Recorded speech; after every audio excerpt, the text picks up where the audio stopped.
Hi Ray babies, welcome back to my channel. My name is Miss Symone Ray. If you're new here, if you're not, thank you so much for coming back and watching another video. I really appreciate that. Today's video is very special to me because I wish I knew these things before I started teaching. So if you are wanting to know or if you are getting into teaching, please stick around so you can find out what's tea, because I got the tea.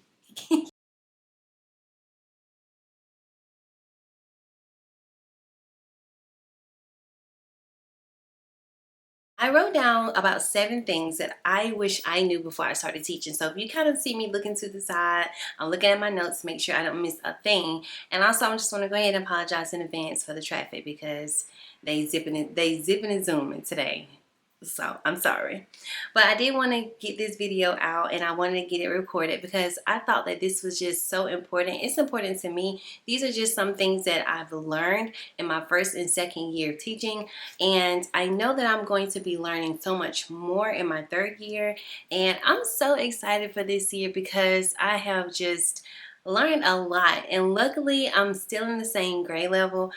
This would be my third year in second grade, and I am just over the moon about it because I did my internship in second grade as well, and it was just beautiful. The entire thing. My clinical teacher when I was in college was just top tier. She was top tier, and I just love her so much. So if you actually want to see another video on that, I think I have one already about my experience, but I need to do an updated version because it's some things that I need to put up in there.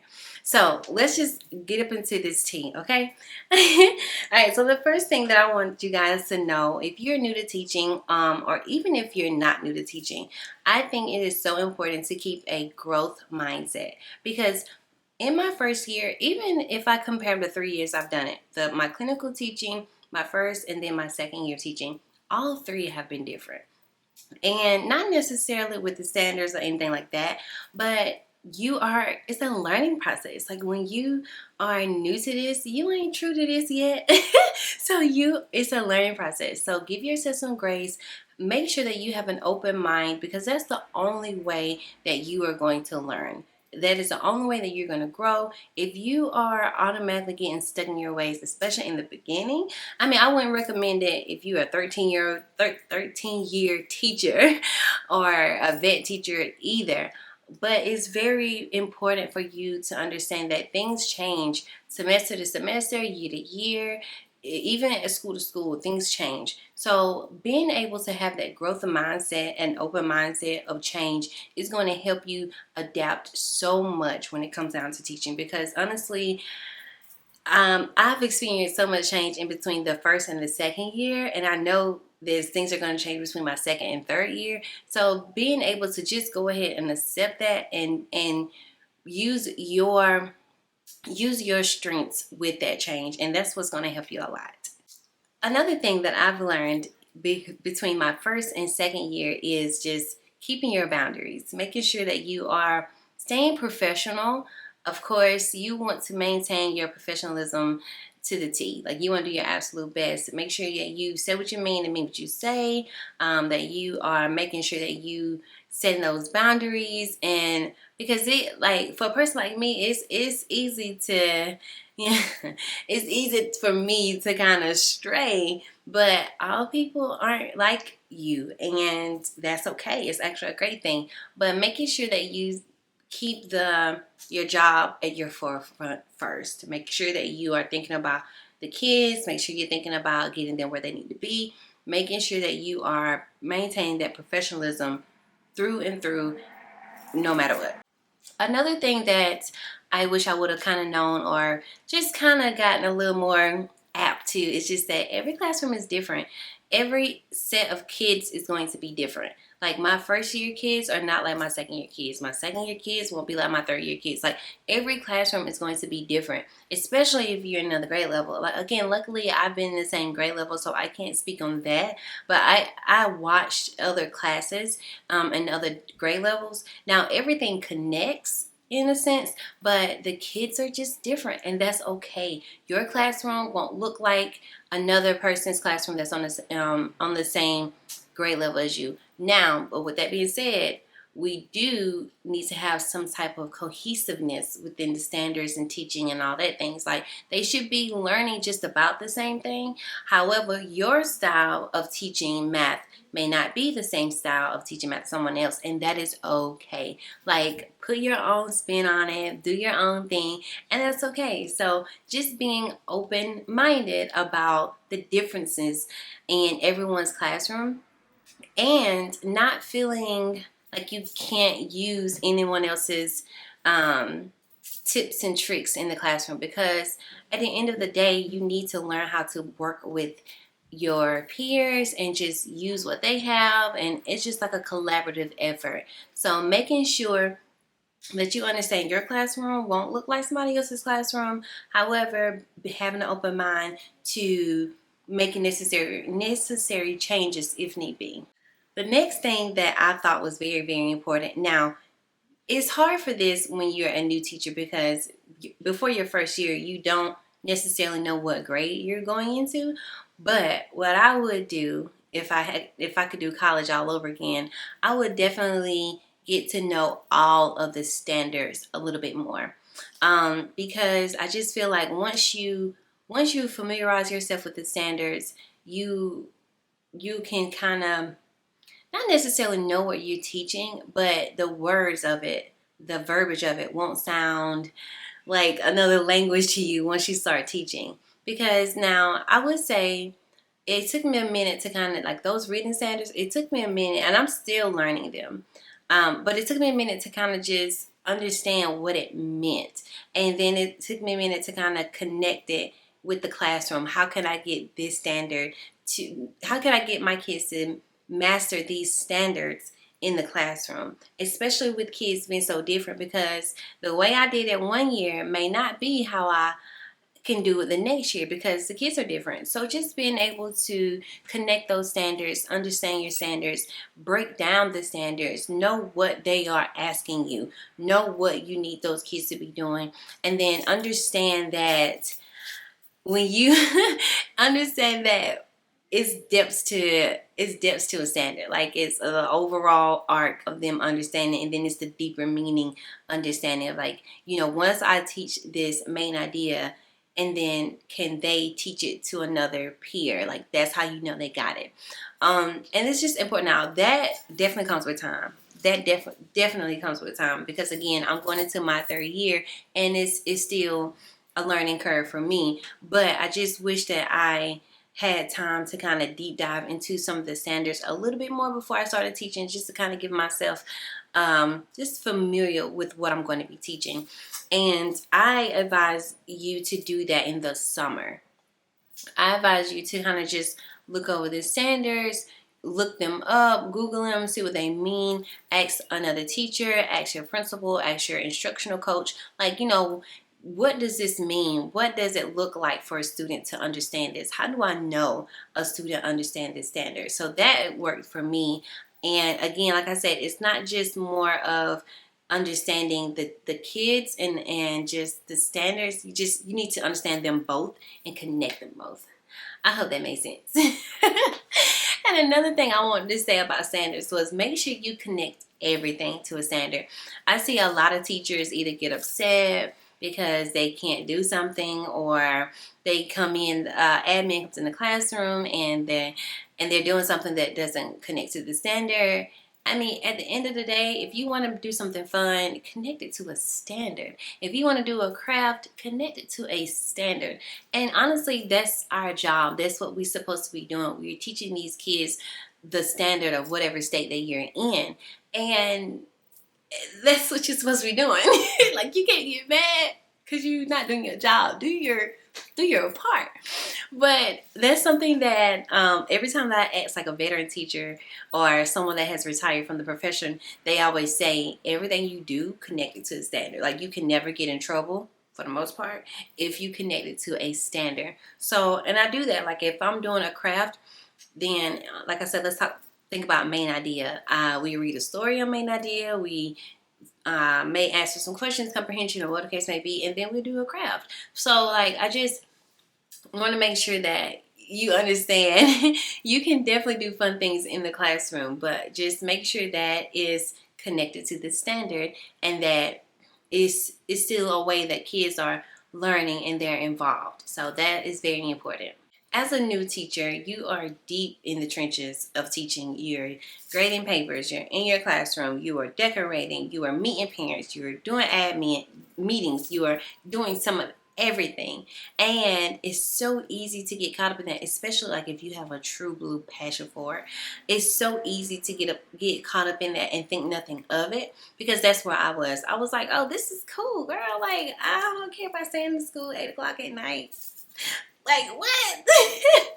But honestly, I didn't mind. However, it was easy for me to forget about me. Like, I was so wrapped up into my profession, in which, again, I love it. But in order for me to maintain that love for my profession, I needed to make sure that I was maintaining myself. So if you are new, please make sure that you are planning something you are looking forward to. That was some advice that I got from one of my teachers on my team. It was like, make sure that you plan something that you're looking forward to. That way, you're doing all this work, you're having fun at school, or whatever case may be. And then if you're having a bad day or whatever, you can say, you know what? I do have Friday off because I'm going to that concert, or I do have Monday off because right after whatever, I'm just chilling at home, so just making sure that you're taking time for you, making sure that you are still enjoying the things that you like to enjoy, making sure that you are still doing the things you do. For me, it's creating content. So, and I really feel like the past 2 years, I wasn't able to create a lot of content because I was deep diving into my profession, which is cool, it's granted, but I want to make sure that this year I'm setting aside time to do the things that I like to do. And again, it's creating content. So don't forget, when you are working, when you're in the trenches, when you're in the thick of it, don't forget you. Get off them people premises. Go home and do something for you, even if that's sit back watching TV. I like to watch The Price is Right. So just sitting down sometimes, getting you a refresher, and do you. Now, this next thing, I think this is the biggest thing for me as a person, as a teacher, as a mom, as a student, as a forever learner, any and everything. Don't procrastinate. Don't procrastinate. It is so important because, and I'm going to tell you why. It's hard. Trust and believe me, it's hard. But you need to make sure that whatever you are assigned to do at your job, you need to do it right then. You need to get a schedule. You need to make sure that you are on top of it. Now, will this be every day? No. However, if you miss a day, you need to make sure the next day you are back at the game. Because what ends up happening is that everything snowballs. And then at the end of the 9 weeks, you ain't graded not one paper. So you don't know what little Johnny don't know, because you haven't graded anything to know. And when they say grading is like laundry, guys, when I tell you, that is one of the truest teacher sayings I've ever heard, because you will always have to do it. And the best thing is, pick a system, whatever works for you. And you won't know until like you in it kind of good. But I would say start strong as much as you can. Start strong. Pick a system. If you want to grade papers on Fridays and then boom, boom, boom, boom, and then do what you need to do, get your grade books or whatever works for you. For me, what works for me is really grading after school. I grade every day after school, or every day after, or during, or really quick during whatever they're doing. Grade daily if you can, and then put those grades in as soon as you can. Do not wait, because the 9 weeks will be up, and then parent-teacher conferences are coming, and the only data you have is data off in-class and already. And you don't really have any in-class data. And that is really, truly what's going to work for you and what's going to help you, because sometimes you need to see more than one data point. And if you don't have that, then you really can't, especially as a new teacher.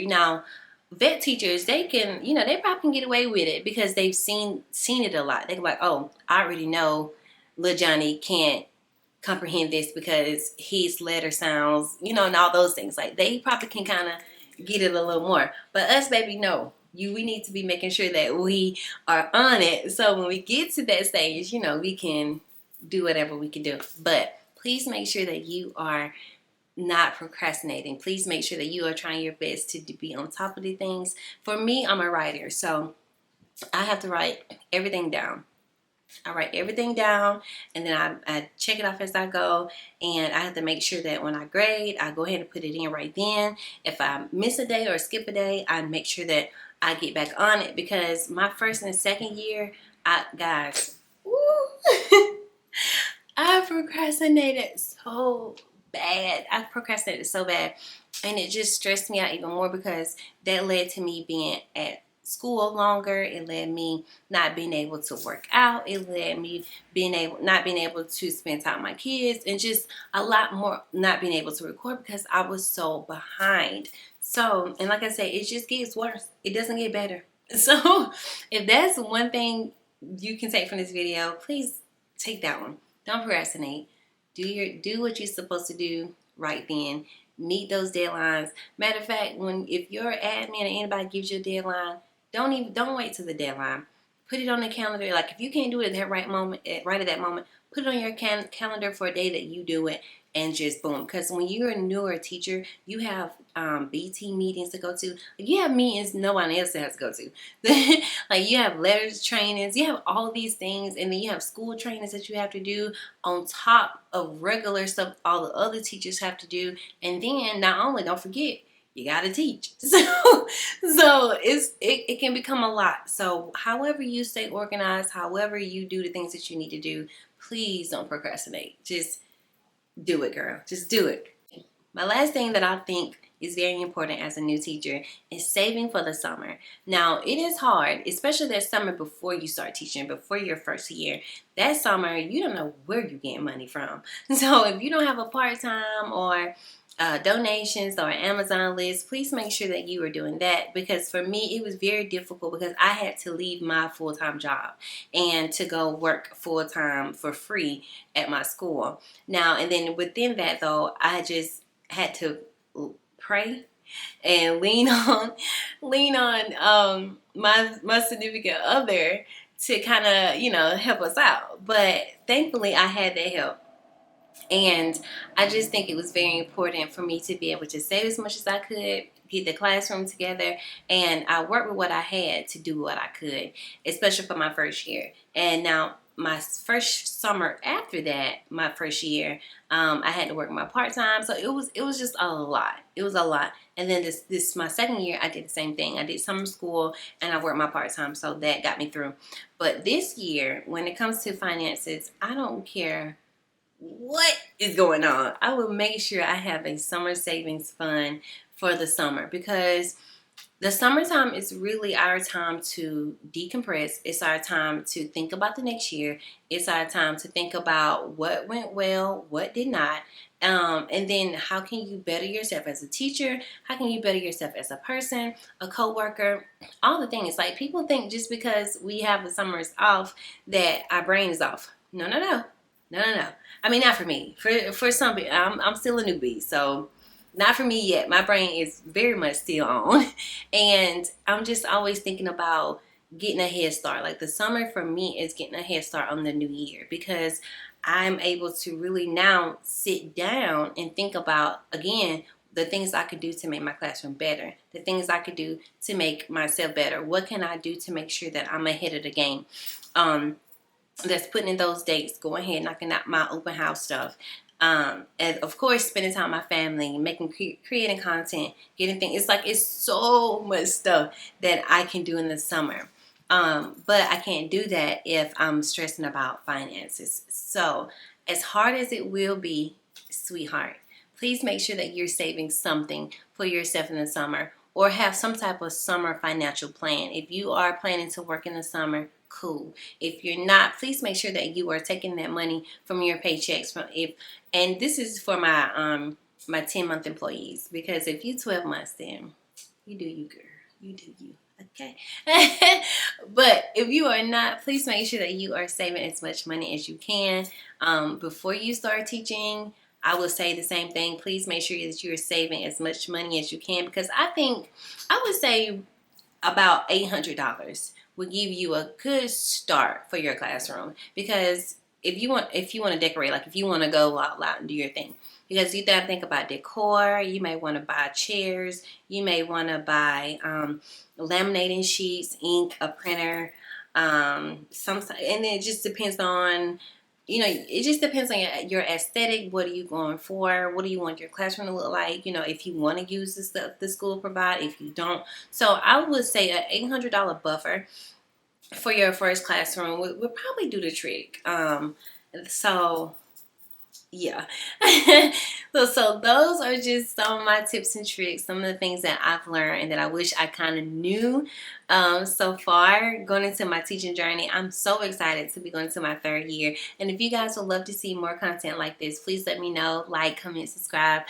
If you stuck with me this far, comment a pencil emoji. So I will definitely be seeing you guys soon. I love you so much. And if you ain't no Ray baby, tell me, what is you doing? What are you doing, babes? Love you. Bye.